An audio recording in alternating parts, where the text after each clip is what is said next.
Not as easy to come back from a slow start in the playoffs as it is in the regular season. The Wild get burned by that in Game 4 as the Blues tie the series at 2 games apiece. We recap everything that happened in Game 4 and look ahead to some of the changes we may see in the lineup today on Locked on Wild. You're Locked on Wild, your daily podcast on the Minnesota Wild. Part of the Locked On Podcast Network, your team every day.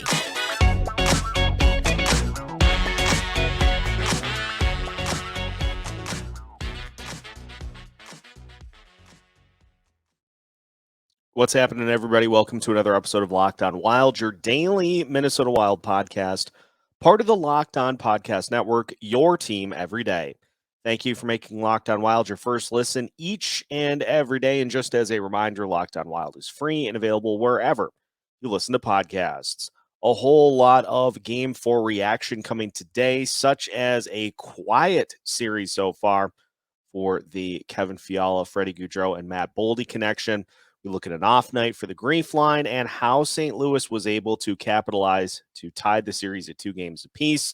Plus, we look at what needs to happen in Game 5 and the potential for some lineup changes coming for the Minnesota Wild as well. My name is Seth Topal, host of Locked on Wild, veteran Minnesota sports content producer, and now hosting the Locked on Wild podcast. Happy to have you along for a Monday edition of the show. Unfortunately, we are tied as the St. Louis Blues pick up the win yesterday afternoon, 5-2, the final score, to tie the series at 2 games apiece. And in reality, it's really not complicated. We have seen some patterns emerge in this series. The team that has A, been able to score first, and B, been able to establish the tone from the get-go has been the team that has won these games so far. In Game 1, the Blues came out hot and they established their presence. Wild didn't match it, and so you have a 4-0 win in Game 1. In Game 2, it took a little while for either team to kind of establish, because both teams had a pretty good battle back and forth.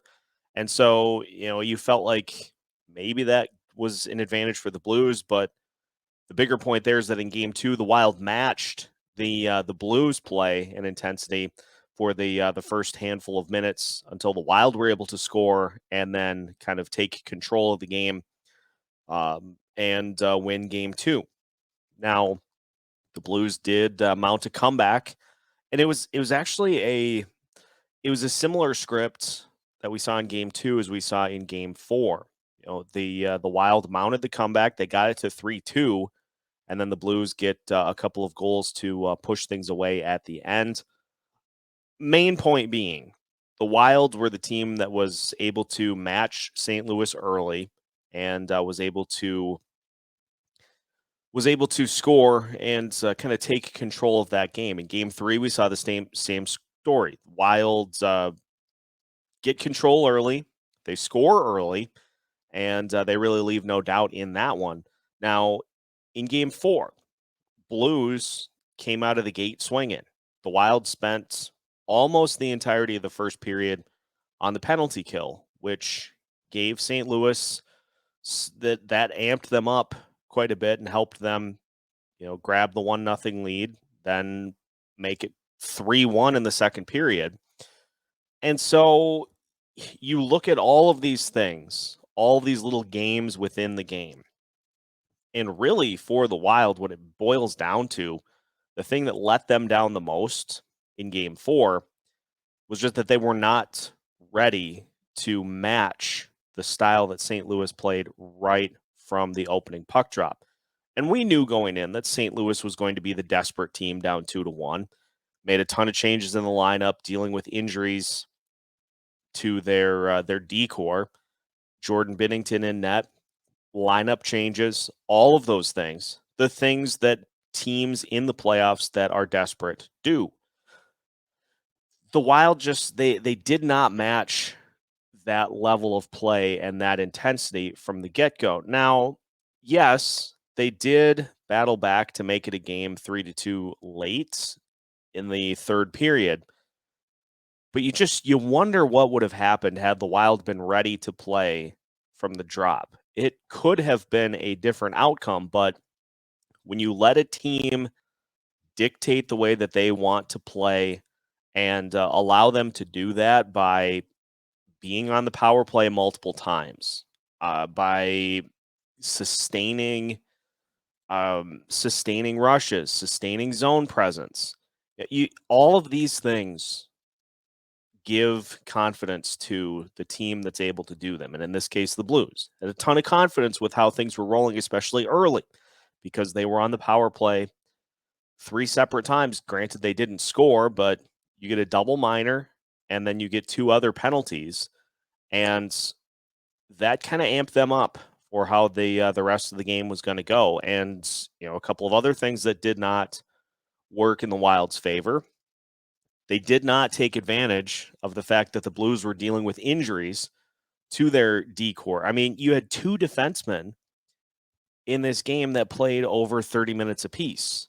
And so you've got tired legs there, and you can't take advantage. You got a guy in Jordan Binnington who was 0 for his last 9 in playoff games coming into the game, and they didn't test him either.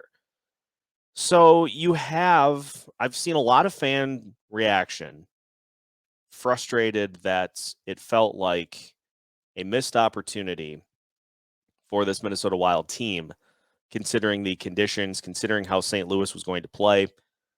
And it 100% is. 100% is a missed opportunity for this team to go up 3-1 and to suck the life out of the St. Louis Blues on their home ice. You've let the Blues back into this series a little bit. That being said, that's why Game 3 was so important, that the Wild were able to take home ice advantage back by winning Game 3 on the road. And so now at 2-2, we head back to the XL Energy Center on Tuesday. 2 of the final 3 games at the X. You're going to need to win Game 5, but I like the chances with the Wild playing at home. And furthermore, with the Wild having stuck to a majority of the same lineup to do so, because what happens for St. Louis if those lineup changes don't work?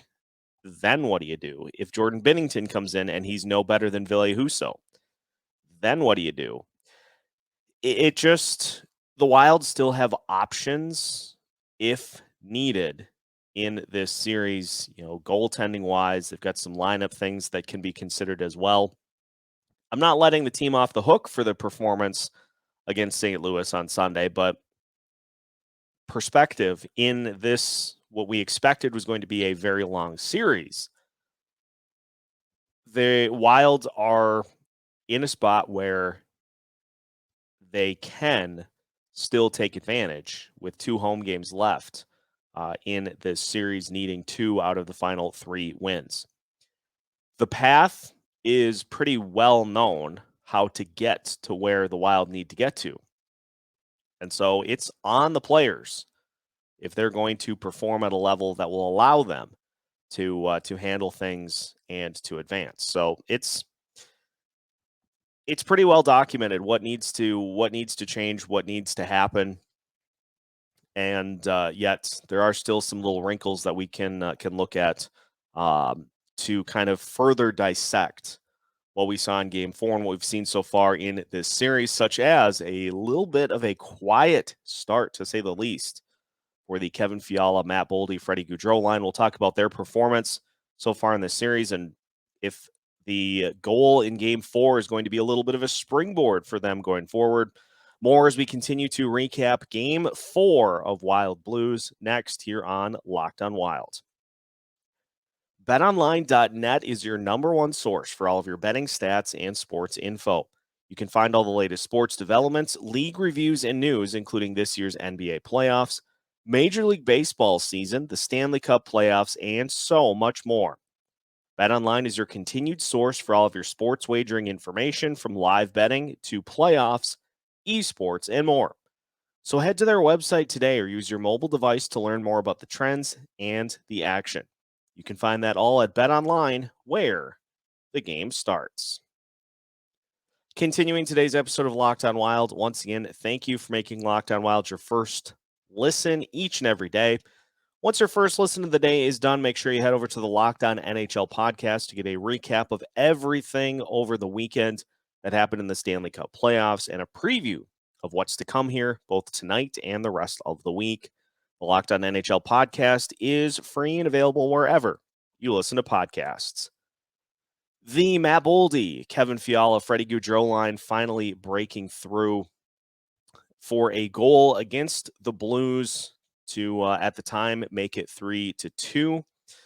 It's been a slow series for the hottest line coming into the playoffs of Fiala, Gaudreau, and Boldy, and that has led to some frustration, obviously, with the way that they have played. Now, some of this is warranted. Some of it is a bit of an overreaction, I think, because you had Freddie Gaudreau had a goal in the 6-2 win in Game 3, or in Game 2, I beg your pardon. But here's the thing: the performance of that line is always going to be under scrutiny when goals aren't being scored. Because what was the thing in the series against the Vegas Golden Knights that led to the Wild not being able to close out that series? The Kaprizov line needed help. They needed somebody else to step up and score some goals. And so far in this series, it's been the GREEF line that has been that secondary scoring punch that has helped the Wild out and enabled them to win the middle two games so far of this series. And so the performance, I think, through the early part of this series has been overshadowed because of the GREEF line being able to score, because of the likes of Jordan Greenway, Joel Eriksson-Ek being able to chip in goals. So there is just kind of this assumption then that, okay, well, if the GREEF line is scoring and playing good defense, then it's fine that the Boldy line isn't doing their thing. We saw kind of a compounding of that problem in Game 4, where the GREEF line themselves did not play well. And so you have the Kaprizov line who gets the scoring started. And once the GREEF line's performance started to kind of sink as well, the Boldy, Fiala, Gaudreau line, people are like, where the heck have they been? And so I think, had we seen a goal or two for that line before Game 4, I think that noise would have been a little quieter. I mean, it's a valid point, because what is that line's? It's not like the GREEF line where your primary function is to shut down the opponent. The Boldy line is a goal-scoring line when they're out on the ice. And so if you're not scoring goals, you're not doing your job.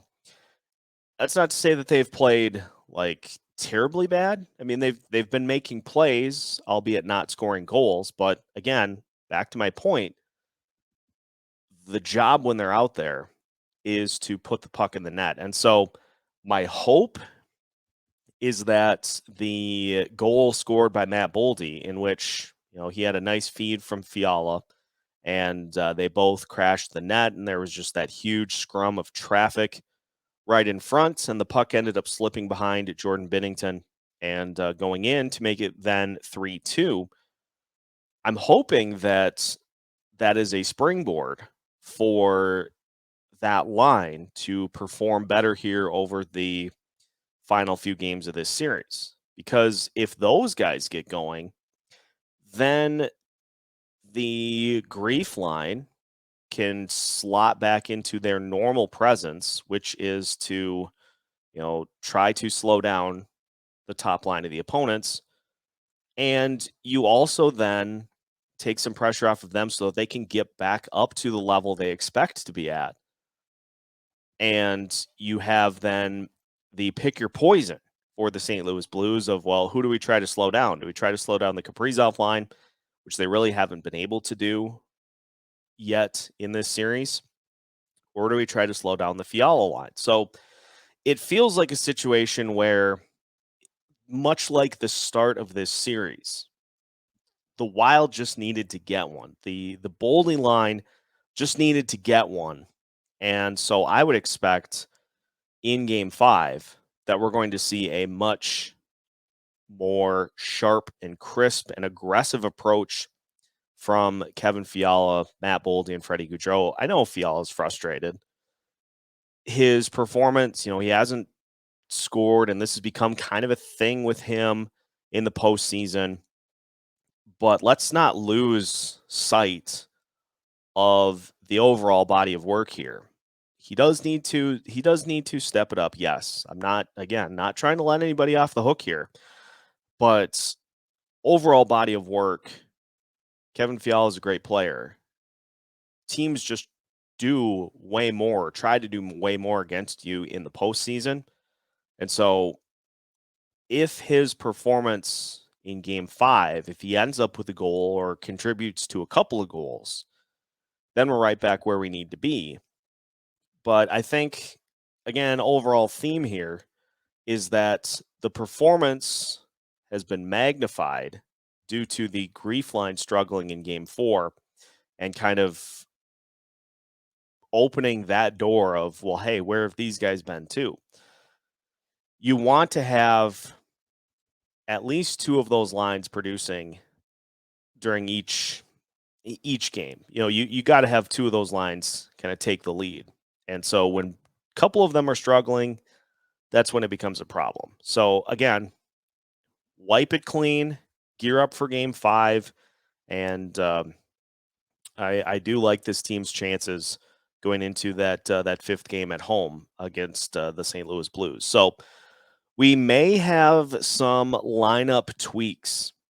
Dean Evason hinted that they may try to get some fresh skaters in for Game 5, and so we'll ponder who those may be as we finish up today's episode of Locked On Wilds after this.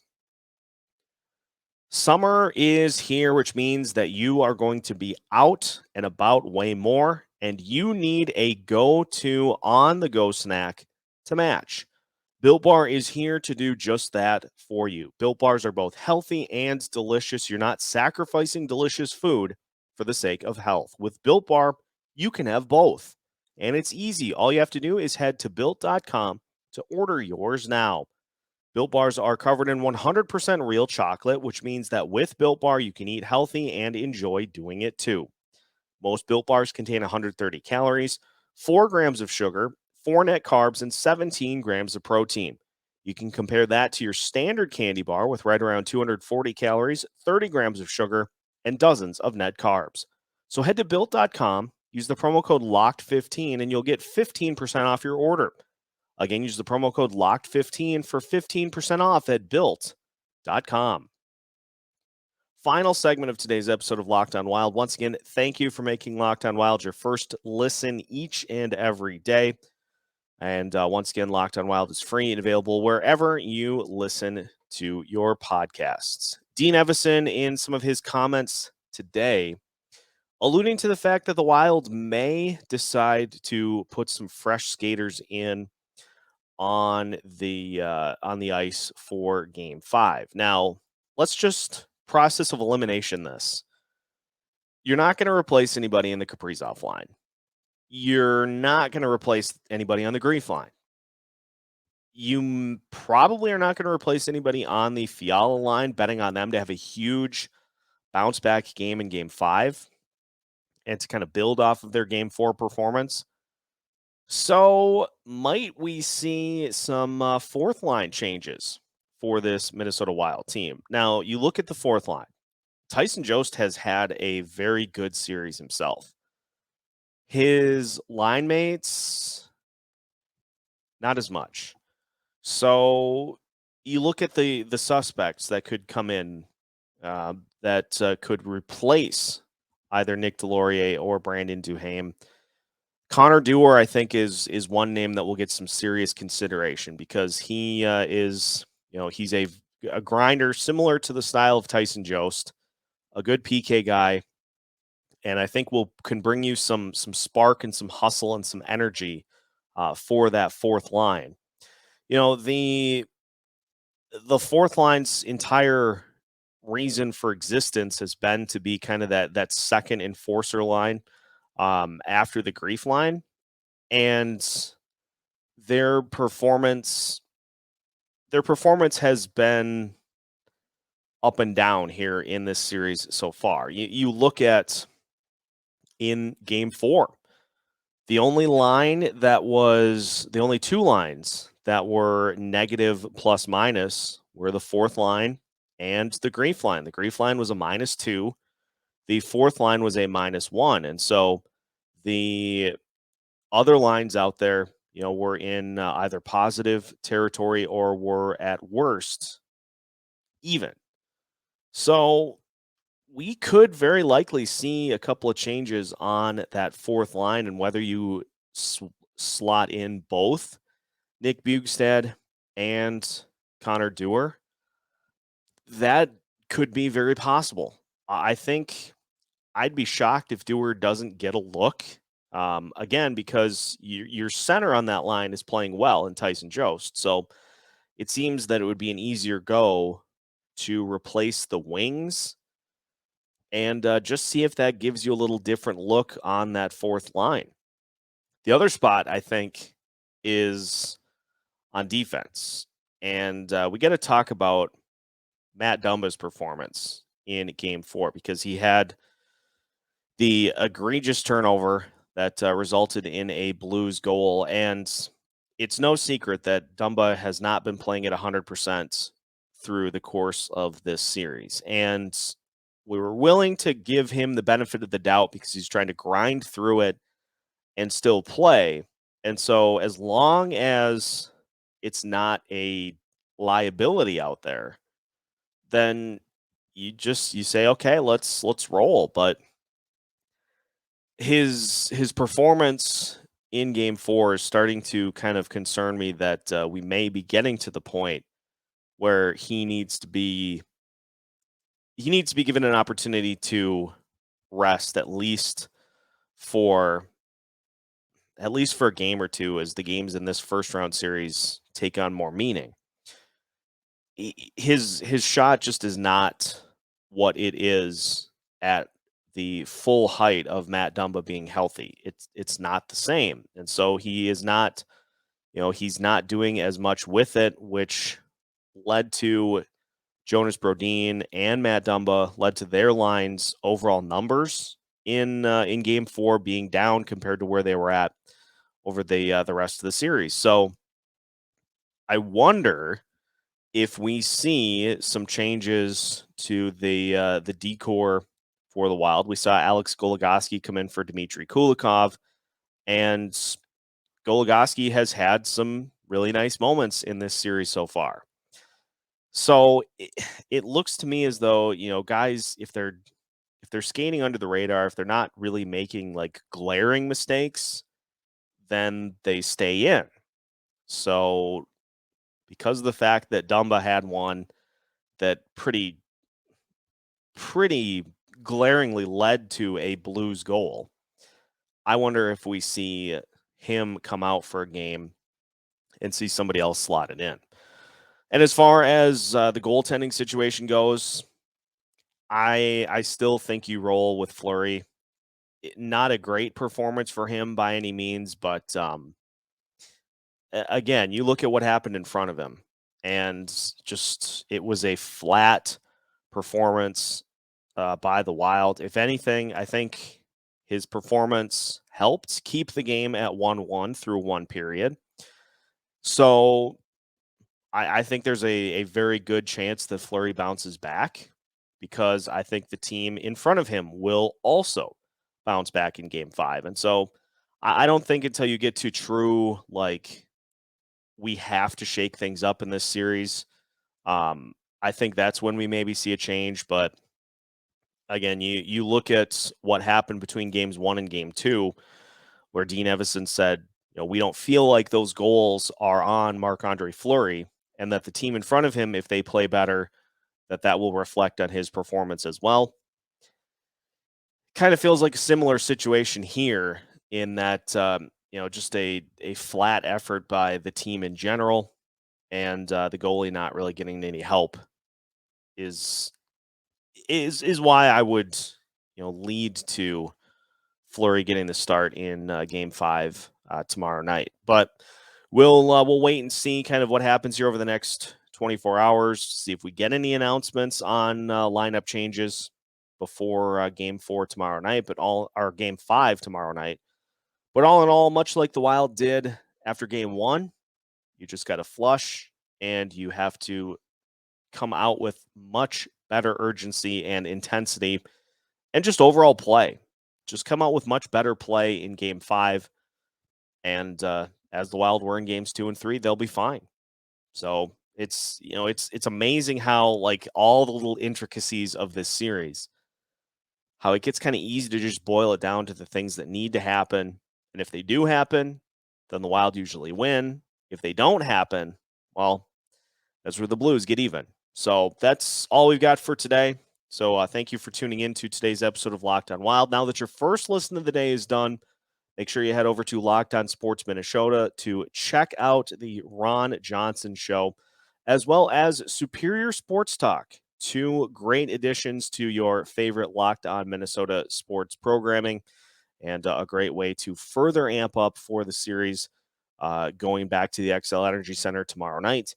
Both are free and available wherever you listen to podcasts. Just like Locked On Wild, free everywhere and anywhere. So make sure you check us out, hit follow, and subscribe so that you don't miss out on any of our content breaking down game by game as the Wild navigate through this opening round series against the Blues. For more episodes, again, make sure to follow Locked On Wild. We've got you covered with new episodes every Monday through Friday as part of the Locked On Podcast Network.